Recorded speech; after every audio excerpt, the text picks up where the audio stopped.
ഒരു കന്യാസ്ത്രീ മഠത്തിൻ്റെ ഇടനാഴിയിൽ സഞ്ചരിക്കുമ്പോൾ നിത്യതയുടെ കിളിവാതിൽ മെല്ലെ തുറക്കുന്നു.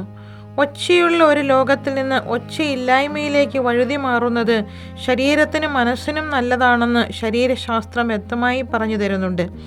ഒരാൾ ദിവസേന 20 മിനിറ്റെങ്കിലും മൗനമായിരുന്നാൽ തലച്ചോറിലെ റിലേ സ്റ്റേഷനായ ഹിപ്പോകാമ്പസ് കൂടുതൽ സജ്ജമാകും.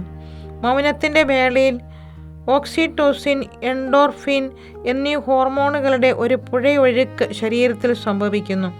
ഈ 2 ഹോർമോണുകളും ചേർന്നാൽ വെയിലത്തു നിന്നും വന്നൊരാൾ ഇളം മഴയിൽ നനയുന്നൊരനുഭവമാണ് ഉണ്ടാകുന്നത്.